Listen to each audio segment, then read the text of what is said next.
இந்திய அரசியல் சட்டத்துல சொல்லாதத ரெண்டு ஜட்ஜ் பெஞ்ச். இது பாருங்க, கான்ஸ்டிடியூஷன் மேட்டர்ல எதுவா இருந்தாலும் ஒரு பெரிய பெஞ்ச் உட்காரும். அதாவது 5 பெஞ்சா இருக்கணும், இல்ல 7 பெஞ்சா இருக்கணும். அதாவது 7 ஜட்ஜஸ் இருக்க வேண்டிய பெஞ்சா இருக்கணும், நியாயமூர்த்திகள் இருக்கணும். இது 2 பேர் தான் இருக்காங்க ஜட்ஜ். இந்த பெஞ்ச் இவ்வளவு பெரிய ஒரு கான்ஸ்டிடியூஷன்ல சொல்லாத மேட்டரை எப்படி வெளிப்படையா இப்படிக்குள்ள பண்ணியானோ, நீங்க 3 வாரத்தில் இது செய்யணும், 3 மாசத்துக்குள்ள இது பண்ணணும், 3 மாசத்துல இது செய்யணும், எப்படி ஒரு ஆர்டர் போடுறாங்க? கேட்டா இதான் சட்டங்கிறாங்க.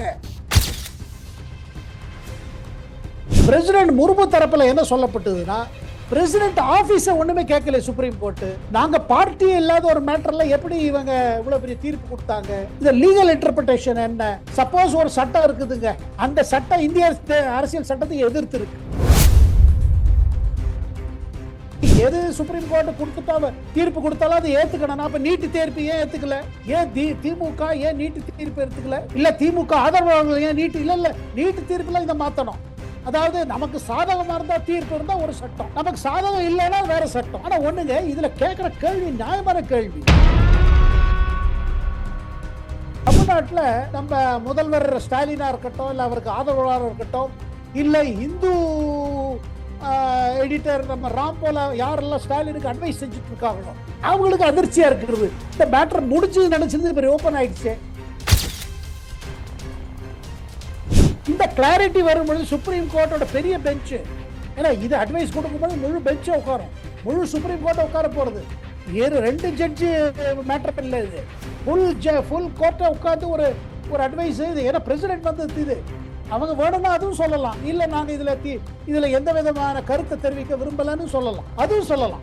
ஆனா அதே நேரத்தில் கருத்து தெரிவிச்சு அந்த கருத்து சுப்ரீம் கோர்ட் 2 ஜட்ஜ் பெஞ்ச் கொடுத்து இதுக்கு எதிர்த்து இருந்துச்சுன்னா ஸ்டாலினுக்கு அரசியல் ரீதியாக ஒரு பெரிய பின்னடைவு இருக்கும்.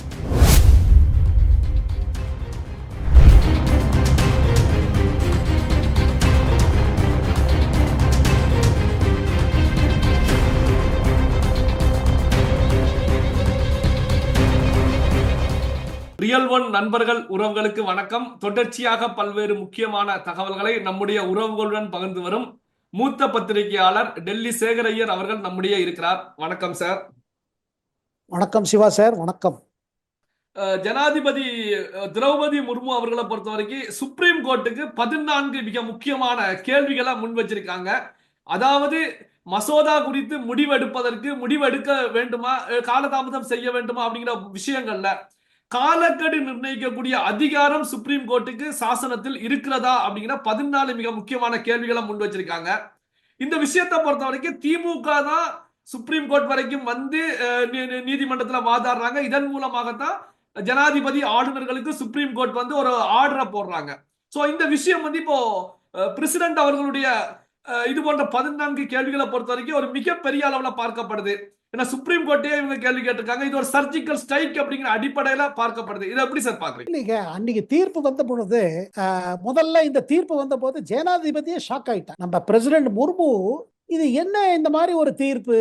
ஏன்னா பாருங்க, ஆளுநரா இருக்கட்டும் இல்ல ஜனாதிபதியா இருக்கட்டும், அவர்களுக்கு வழிகாட்டி இந்திய அரசியல் சட்டம். இந்திய அரசியல் சட்டத்துல சொல்லாதத 2 ஜட்ஜ் பெஞ்ச். இது பாருங்க, கான்ஸ்டிடியூஷன் மேட்டர்ல எதுவா இருந்தாலும் ஒரு பெரிய பெஞ்ச் உட்காரும். அதாவது 5 பெஞ்சா இருக்கணும், இல்ல 7 பெஞ்சா இருக்கணும்.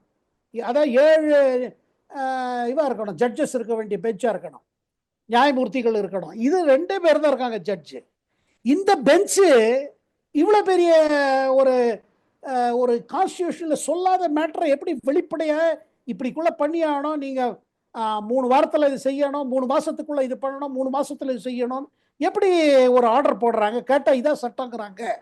அதுல பிரசிடென்ட் முர்மு தரப்புல என்ன சொல்லப்பட்டதுன்னா, பிரசிடென்ட் ஆபீஸ ஒண்ணுமே கேட்கல சுப்ரீம் கோர்ட்.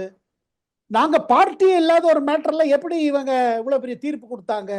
இந்த லீகல் இன்டர்பிரேஷன் என்ன? சப்போஸ் ஒரு சட்டம் இருக்குதுங்க, அந்த சட்டம் இந்திய அரசியல் சட்டத்தை எதிர்த்து இருக்கு. அப்ப ஆளுநரோ இல்ல ஜனாதிபதியோ கட்டாயமா கொடுத்துதான் ஆனா அப்ப அந்த பதவி எதுக்கு இருக்குது?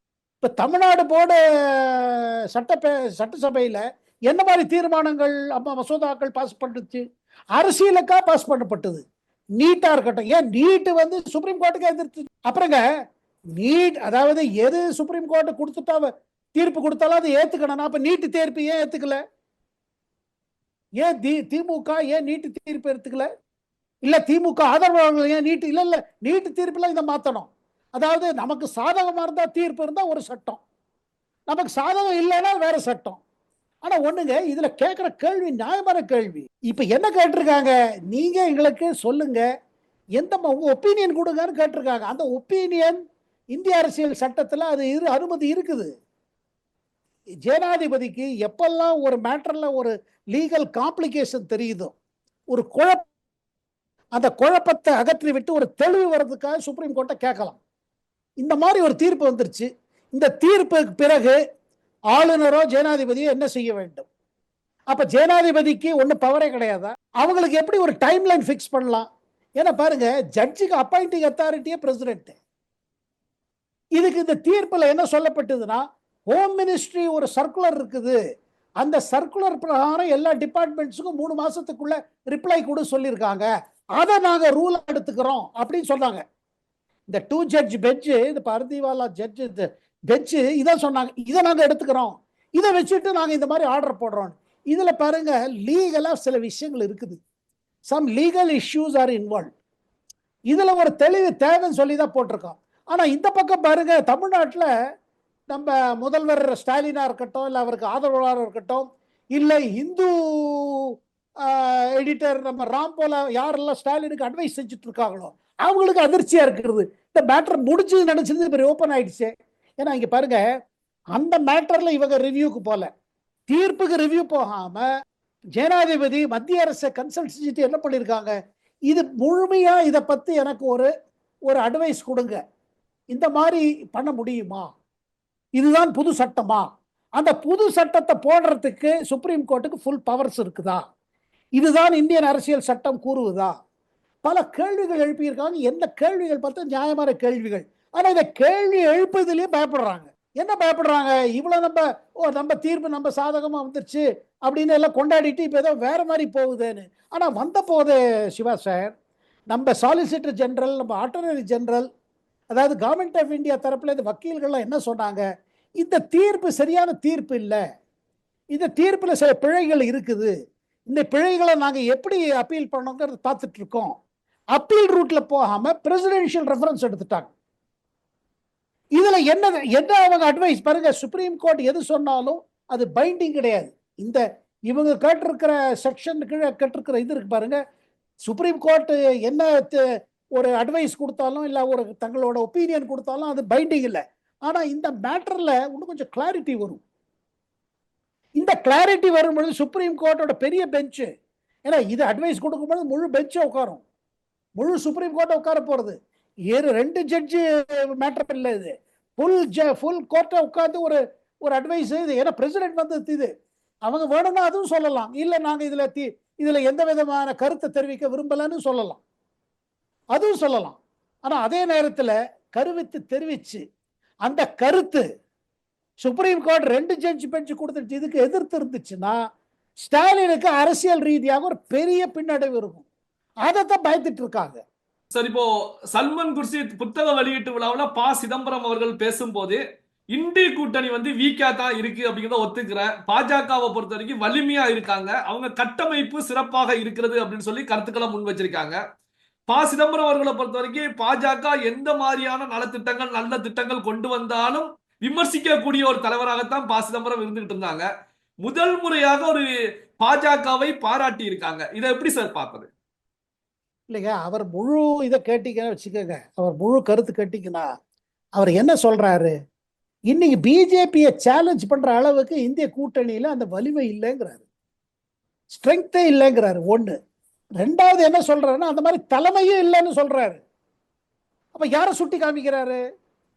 எல்லாருக்கும் தெரியும் என்னன்னா, சிதம்பரம் சரி, அவர் மகன் கார்த்திக் சிதம்பரமும் ராகுல் காந்தியை நெருங்கி பார்த்துட்டாங்க. இந்த காங்கிரஸ் ராகுல் காந்தி தலைமையில இன்னும் ஒன்றும் முன்னாடி ஒன்றும் செய்யாது, ஒன்றும் பண்ண முடியாது. அதே நேரத்தில் அவங்க அது கருத்து வச்சுக்கிறாங்க என்ன, அதாவது அது மாதிரி ஒரு இஷ்யூ. அதே நேரத்தில் நீங்க ஒரு விஷயம் பாருங்க, கார்த்திக் சிதம்பரம் சமீபத்தில் பிரதமரை போய் சந்திச்சுட்டு வந்தார், டைம் வாங்கினார். நான் கேள்விப்பட்டது என்னன்னா, 45 நிமிஷம் கார்த்திக் சிதம்பரம் பிரதமரும் டிஸ்கஷன் பண்ணாங்க. கார்த்திக் சிதம்பரம் வெளியில வந்து சொன்னது என்னது தெரியுமோ? இந்த நாடு முழுவதும் இந்த நாய்கடி உபத்திரம் இருக்குது, நாய்கடியால மக்கள் அவதிப்படுறாங்க, இந்த டாக் பைட்டை வச்சுட்டு நான் டிஸ்கஸ் பண்ணேன் பிரைம் மினிஸ்டரோட. அண்ட் பிரதமர் ரொம்ப பொறுமையா கேட்டாரு, கூடவே என்னோட ஆங்கிலத்தில் தான் பேசினார், ஹிந்தியில் பேசவில்லை அப்படின்னு சுத்தி வட்டாரத்துக்கெல்லாம் சொல்லிட்டு இருக்காரு. அதாவது கார்த்திக் சிதம்பரம் பிரதமரை சந்தித்த பிறகு நாய்க்கடி பத்தி பேசினாருங்கிறாரு. ஆனா 45 நிமிஷம் நாய்க்கடி பத்தி நாய்க்கடி ஒரு பிரச்சனை தான். அதை நம்ம எங்க பார்த்தாலும் இந்த நாய், தெரு நாய்கள்லாம் கடிச்சிட்டு இருக்கு, அதனால சில சமயம் அட்டாக் பண்ணுது. இது பெரிய நேஷனல் ஒரு ப்ராப்ளம் தான்.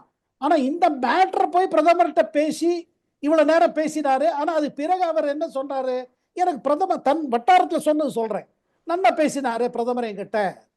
ஆகுடி என்ன தெரியுதுன்னா, ப. சிதம்பரமும் புரிஞ்சுட்டார் மோதியை பத்தி, அவர்கள் மீது தொடர்ந்து வழக்குகள் இருக்கிறது, அது ஒரு பக்கம். இரண்டாவது, கார்த்திக் சிதம்பரமும் வழக்குகள் தொடர்ந்து இருக்கு அவர் மேல. இடி கேஸ் இருக்குது, ஐடி கேஸ், நல்லாம கேஸ் இருக்குது.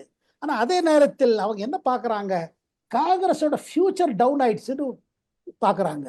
ராகுல் காந்தி மேல முழுமையாக அவநம்பிக்கை. இந்த காங்கிரஸ் கட்சி இனிமேல் தலை தூக்க முடியாது, ராகுல் காந்தியால ஒண்ணும் பண்ண முடியாது, அதை ஒரு வேற முகமாக சொல்றாங்க. அது கார்த்திக் சிதம்பரம் தான் சொல்லிட்டு இருக்காரு. அப்புறம் அதை அடுத்து ராகுல் காந்திக்கும் இவங்க ரெண்டு பேரையும் பிடிக்கல, தகப்பனாரையும் பிடிக்கவில்லை, பிள்ளையும் பிடிக்கவில்லை. பல்வேறு முக்கியமான தகவல்களை நம்முடைய நண்பர்களுடன், உறவுகளுடன் பகிர்ந்து கொண்டதற்கு நன்றி சார். நன்றி, வணக்கம் சிவா சார், வணக்கம்.